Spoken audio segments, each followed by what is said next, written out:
Hi. I'd like to talk about the time when God used my son to drastically change the way I saw life. Um, I'd like to first start and say one of the main reasons that I still hurt looking back in those times is just having to watch my baby suffer. I don't know if I can ever look back on that time and not feel that, but I don't know. So one of the things that my ex-husband, one of his favorite mantras to say about me is, I changed when our third son, Sam, was born. And that is actually something he says about me that it is true. I did change. He didn't like to change because, well, you'll soon find out.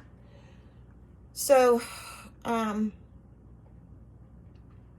was going on in my life when my third son was born?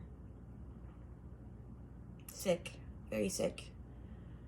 My mother and my siblings were a huge part of my life.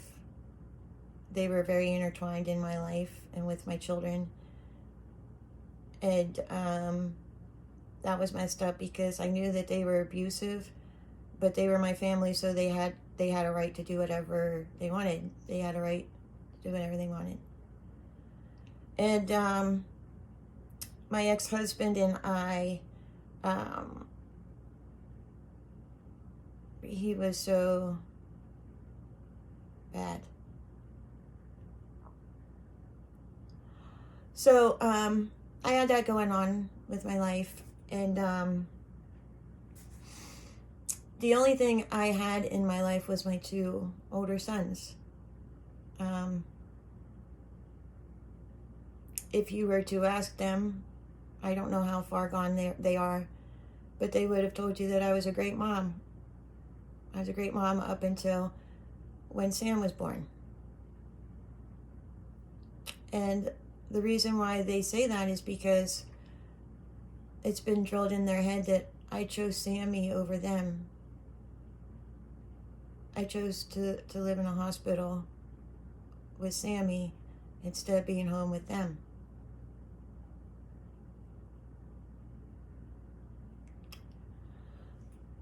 So,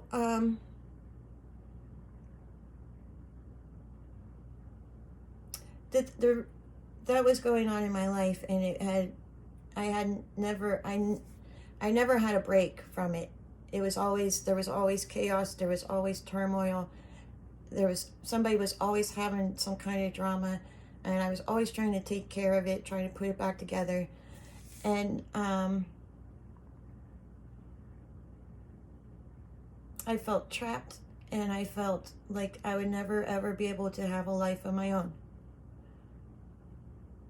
So when my baby was born, he was born critically ill. I had an emergency section, and I went against medical advice, and I went up and I lived at the hospital with my baby, and at the time it was the most horriblest, darkest of times. But now that 15 years later, I look back on it, and I was free because my ex-husband, he was mad at me for having Sammy because we all knew he was sick.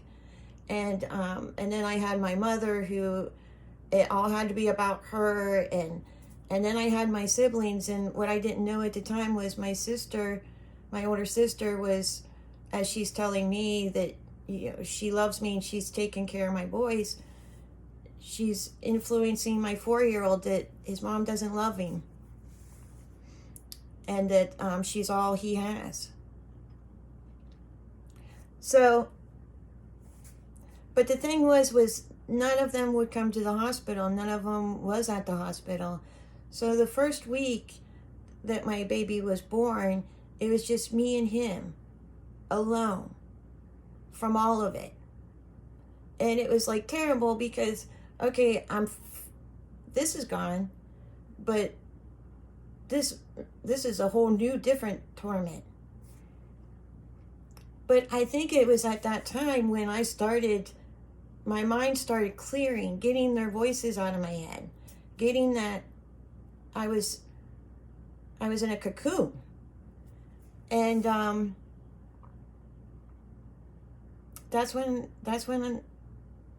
the manipulations and all that, it started to leave me, because they weren't in my head, and I had a totally different focus in life. So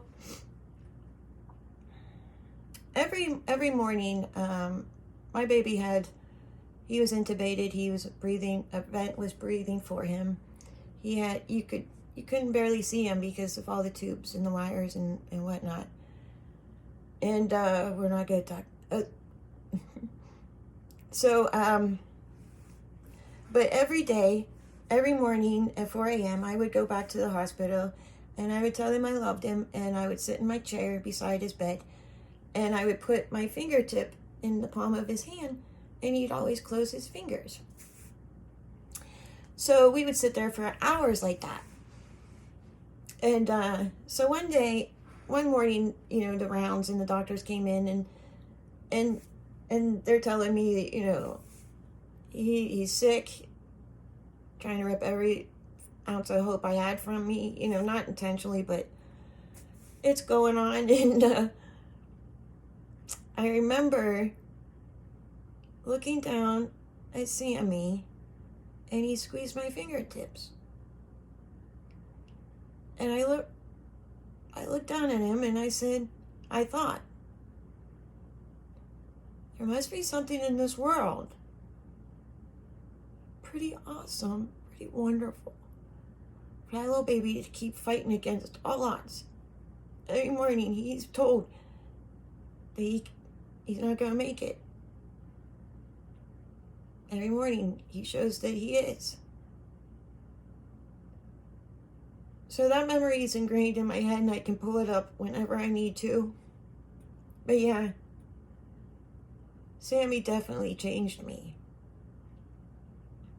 Because at that moment, and I know it took me forever because I'm a moron and I'm stubborn, but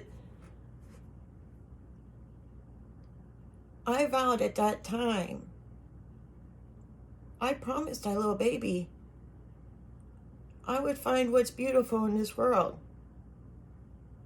that was causing him to keep fighting to stay in it.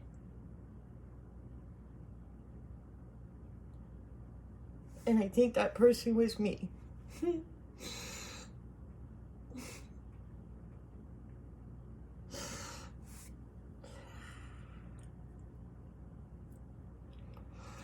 telling you, everybody should do this.